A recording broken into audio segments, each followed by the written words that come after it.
সম্মানিত দর্শক, সংসদে আল্লামা মামুনুল হক সাহেবকে নিয়ে যত রকমের সমালোচনা হয়েছে, ভিডিওটি আমরা প্রথমে নিজ চোখে দেখি এবং আমাদের নিজ নিজ জ্ঞানে বুঝি। চলুন আমরা ভিডিওটি কথা না বাড়িয়ে দেখে নিই। মাওলানা মামুনুল হক তিনি অনেক বড় বড় কথা বলছেন, এই বাজেট নিয়ে সরকারের পতন ঘটাবেন, অনেক কিছু ঘটাবেন, কিন্তু তিনি যে গাজীপুরে নারী সহ ধরা পড়লেন মুদাবির নামে, আসলে সেটা কি ছিল আমি জানি। আর মামুনুল হক সাহেবের ব্যাপারে যে তথ্য দিয়েছে এটা একেবারেই ভুল তথ্য। উনি কোনো বিবাহ করেন নাই, গাজীপুরে কোনো জায়গায় এরকম কোনো ঘটনা ঘটে নাই। যেটা হ্যারেস করা হয়েছিল নারায়ণগঞ্জ, ওনাকে উনি বিয়ে করেছিলেন এবং এটা এখন এস্টাবলিশ আছে। বিয়ে করা তো জায়েজ, আমিরে জামা মাননীয় স্পিকার। তা আমি চাইবো যে এটা আপনি এক্সপান্ড করবেন।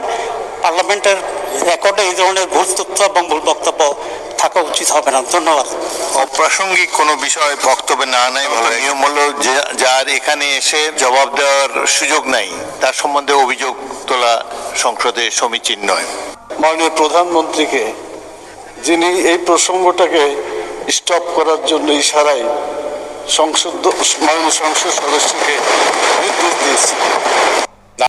সম্মানিত দর্শক, ভিডিও চিত্রে আমরা দেখতে পেলাম যে বিষয়গুলো চলছিল। আসলে যেই একটি বক্তব্য বা কথা উঠালেন মুতা বিবাহ সম্পর্কে, আসুন আমরা সেই মুতা বিবাহ সম্পর্কে আগে আমরা জেনে নিই। মুতা বিবাহ কি, এখনও কি সেই বিধান রয়েছে কিনা, কে করলেন, কখন থেকে হলেন, এবং এই মুতা বিবাহ সম্পর্কে আমরা কিছু তথ্য না জানলেই না। সম্মানিত দর্শক, জাহিরি যুগে প্রচলিত রীতি এবং নীতি ছিল ইসলামের শুরুতে বিশেষ অবস্থায় সাময়িক অনুমতি দিয়েছিলেন এই মুতা বিবাহ নবী করিম সাল্লাল্লাহু আলাইহি ওয়াসাল্লাম, কিন্তু পরে এই মুতা বিবাহকে নিষিদ্ধ করা হয়েছে।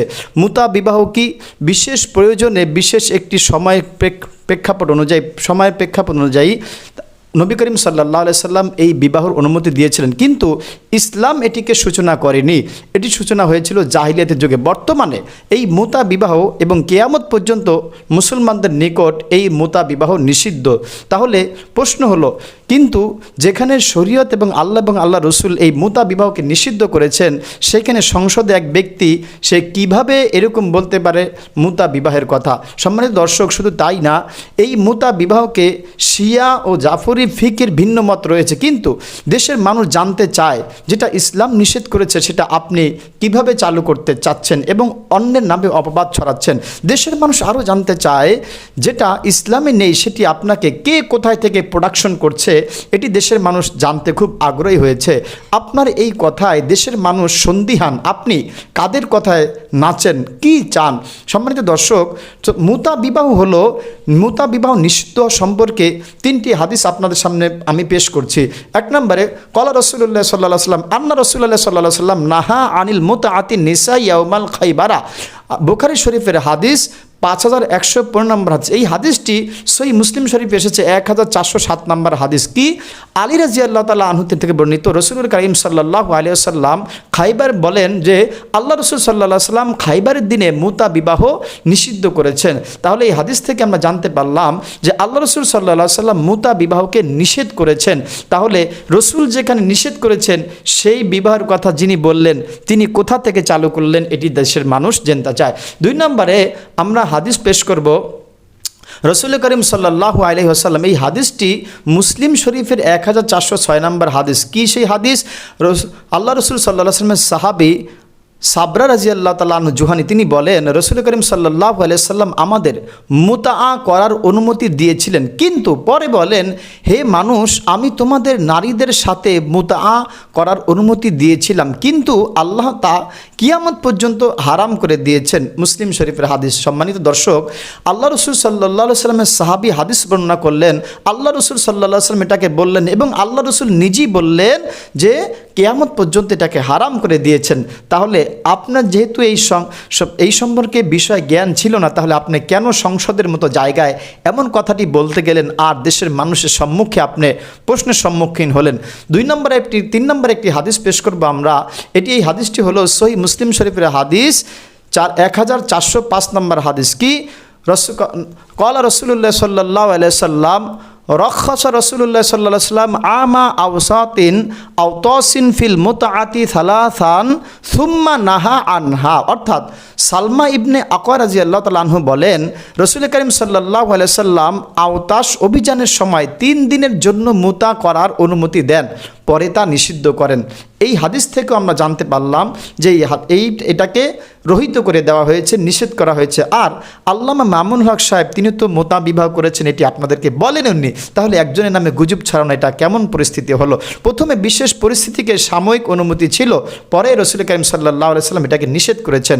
আরেকটি গুরুত্বপূর্ণ বিষয় হলো 4 মাযহাবে এটাকে নিষেধ করা হয়েছে, মালিকি, হাম্বলি, শাফিঈ এবং আমাদের যত মাযহাব রয়েছে, বিশেষ করে 4টি মাযহাব, এক মাযহাবেও নেই এই মুতা বিবাহর। তাহলে কোনো মাযহাবে যেটা নেই, সংসদে এমন এক ব্যক্তি আলোচনা করলেন, তাহলে এটা কি করে সম্ভব হলো? দেশের মানুষ জানতে চায়। তাহলে মানুষ এখন প্রশ্ন উঠাতে চায়, আপনি কোন মাযহাবের?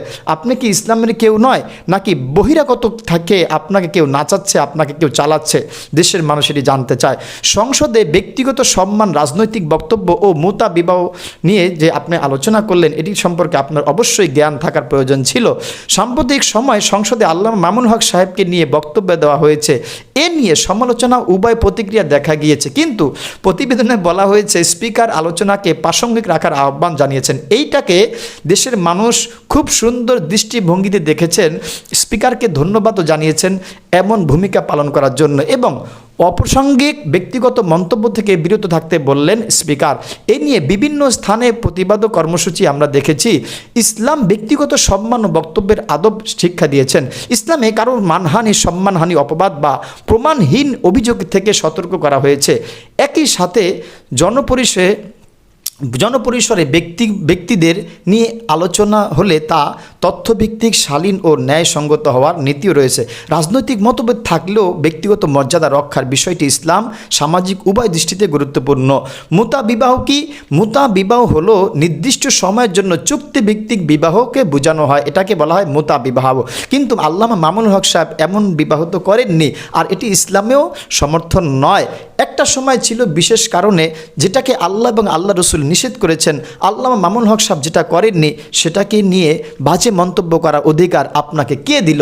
দেশের মানুষ জানতে চায়, যেটা আল্লাহ এবং আল্লাহ রসুল নিষেধ করলেন, আপনি সেটাকে কোত্থেকে চালু করলেন? যেটা আল্লাহ এবং আল্লাহ রসুল কিয়ামত পর্যন্ত নিষেধ করেছেন, সেটাকে আপনি কিভাবে চালু করতে চান বা মানুষকে ভুলভাল বুঝাতে চান? সম্মানিত দর্শক, আরেকটি গুরুত্বপূর্ণ বিষয় হলো শিয়াদের মধ্যে একটি দল রয়েছে, তারা এই নিষিদ্ধ বিবাহকে চালু করতে চায়। দেশের মানুষ জানতে চায়, আপনি কি সেই শিয়াদের মতবাদ চালু করতে চান, আদর্শ বাস্তবায়ন করতে চান, নাকি মুসলমান আজকে জানতে চায়। তবে দেশের মানুষ ধন্যবাদ জানিয়েছেন যেই সংসদ সদস্যগণ এটার প্রতিবাদ করেছে এবং স্পিকার এটাকে গুরুত্ব দিয়ে দেখেছেন, এবং যিনি ইশারা করেছেন তাকেও দেশের মানুষ এবং ধন্যবাদ জানিয়েছেন।